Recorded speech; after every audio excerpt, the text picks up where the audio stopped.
Internet তো চালু হয়ে গেল, এবার ফেসবুক কবে চালু হবে এটাই সবার চিন্তা, তাই না?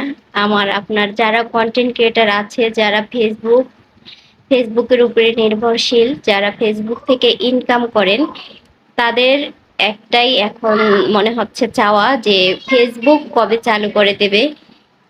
তো আপনাদের কি মতামত, আপনারা কি চাচ্ছেন, কি বলতেছেন, সেটা আমার কমেন্ট বক্সে জানিয়ে যাবেন। আপনারা কি চাচ্ছেন, আপনাদের কি মতামত, আপনারা কি চাচ্ছেন ফেসবুক নাকি চাচ্ছেন না, জানাবেন, ঠিক আছে?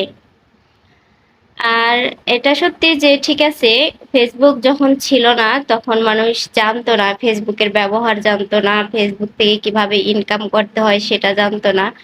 তো এখন যখন মানুষ এটা জেনে গেছে যে ফেসবুক কিভাবে চালাতে হয়, কিভাবে ফেসবুক থেকে কন্টেন্ট ক্রিয়েটাররা কিভাবে ইনকাম করে ভিডিওর মাধ্যমে, তা এটা যখন একবারে এসে গেছে, মানুষ জেনে গেছে বা মানুষ এটা পরিচালনা ও চালাচ্ছে, ভিডিও ছাড়তেছে, তখন তো মানুষ আর এটা সহজে মানে এটার আশা ছাড়তে পারে না, তাই না? আহ, তো শোনা যাচ্ছে যে ফেসবুক আসলে আসতে কয়েকদিন দেরি হবে। তো কেউ তো ফেসবুকে ঢুকতে পারছে না। উম, আর অনেকে আছে যে ভিপিএন দিয়ে নাকি ফেসবুক চালানো যায়। তো আসলে এটা কে কে ট্রাই করছেন বা ফেসবুক চালাইছেন ভিপিএন দিয়ে আমি জানি না, কিন্তু আমি শুনেছি যে এটা ভিপিএন দিয়ে চালালে নাকি আইডিটা যখন লগ আউট করবে তখন নাকি আইডিটা মানে হ্যাক হওয়ার সম্ভাবনা আছে বা যাওয়ারও সম্ভাবনা আছে।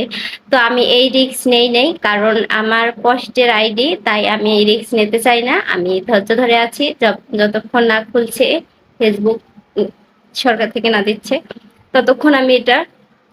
তো যাই হোক, আমার মনে হচ্ছে যে সবকিছু যখন এক এক করে দিয়ে দিচ্ছে তখন প্রথমে ইউটিউব দিয়েছে, তারপরে ইন্টারনেট ছিল না 10 দিনের মতো, ইন্টারনেটও দিয়ে দিয়েছে। তো যাই হোক, আমার মনে হচ্ছে যে ফেসবুকও দিয়ে দিবে।